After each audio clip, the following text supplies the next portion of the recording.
SeniorLiving.Org recently published a study which showed that older women feel much more unprepared than their male counterparts when it comes to getting ready for retirement. Today, Corie Wagner, the head of research at SeniorLiving.Org, who put together the study, will lay out 5 ways women can empower themselves in retirement planning. Now, her words aren't for ladies only, as men can use this advice to help their moms and other female seniors they love. Because I'm in California and Corie's in Florida, we'll be conducting the interview via Zoom.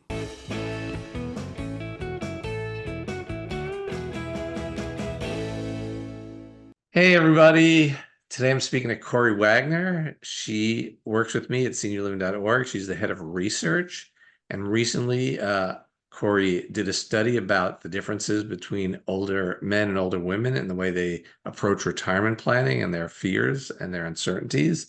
And so I just want to talk a little bit about how we can help the women out who seem to be a little more concerned about their financial situation than the men. Welcome, Corie. Thanks so much for having me. Well, thanks for taking the time to help seniors. So today, as I said, we're going to be focusing on the women, the senior women. So a lot of women, according to your studies, feel less prepared for retirement and not as financially well off. We'll leave emotions aside for the moment. So what can women do to empower themselves in retirement planning? Absolutely. There are a couple of things that women can do. This is a stressful topic for men and women, but like you said, in our study, women were expressing more concerns about their level of preparedness as they reach their retirement years. The number one most important thing you could do as a woman is take a more active role in your finances if you haven't already. A lot of times in a partnership or in a household, one person might take on the role of being more in charge of the family budget or, keeping track of the spending, keeping track of the accounts. While it is very important to divide up the all of the roles that have to be done in the household, if you have more knowledge of your financial situation in your household, it's going to help you feel more prepared for the types of decisions you're going to have to make as you approach retirement. Yeah, just having an awareness of how much money you have, where it's being spent every month, where your income is coming from, how much do you need to save to reach your goals before you retire. Even having basic understanding can start to maybe make you more comfortable with getting into further details down the road. Just starting off with the basics can help you become a little bit more comfortable. For some people, the financial situation might just feel so overwhelming. You might not feel confident in your math skills or building spreadsheets. So, just taking those baby steps can help build your confidence and build your level of comfort in discussing your finances. And remember, knowledge is power. The more you know about your financial situation, the more you can take action to improve it or make changes. Yeah, I don't even think like the math skills are that important as much as knowing where the bank accounts are to begin with. If someone, Absolutely. not just retirees, if someone suddenly passes away and the surviving partner doesn't know how to access the money, even if it eventually would get to them through payable upon death situations, it still would be nice to know that they knew there was an account at such and such a bank or such and such an investment firm so they could access it if, God forbid, they need to. Yeah, 100%. And that's the type of information that, again, should be stored in a very careful, sensitive location. But if you do have a partner that is dependent upon your financials for some reason, or you're, working together with them, especially in the end of life planning, it is really important to share that kind of information. Great. Well, that seems also you need the partner's input to make that happen. What can women do on their own to help empower themselves in retirement planning? Sure. So we have a couple other things that I would, encourage women to do. And the second one kind of relates to what I was saying in the first is broadening your financial literacy. Certain concepts can sound foreign, they can sound very complicated, like investments or the stock market or even taxes. Those can be complicated topics, but once you start to gain knowledge in those areas, it's really not as scary as it might sound.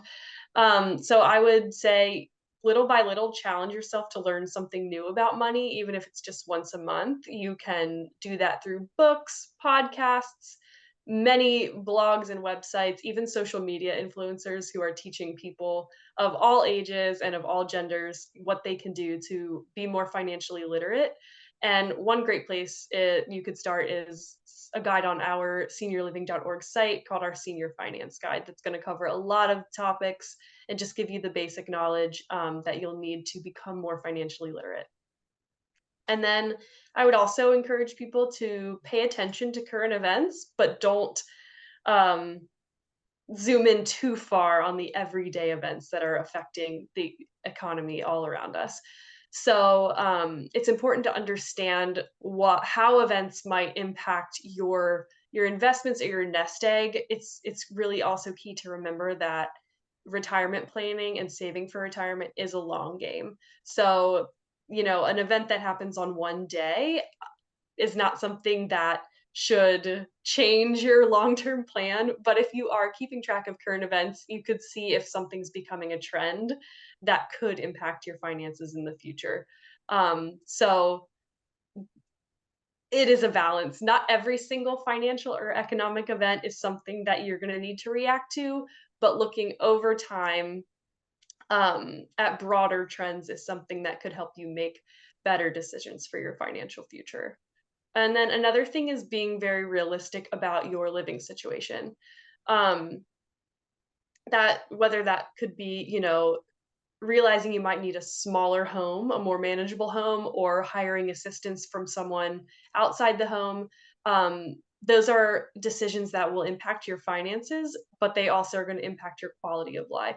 So, you know, those kinds of things are going to make your retirement years more enjoyable, and it would be even better if you had a financial plan to be able to make those decisions as they come.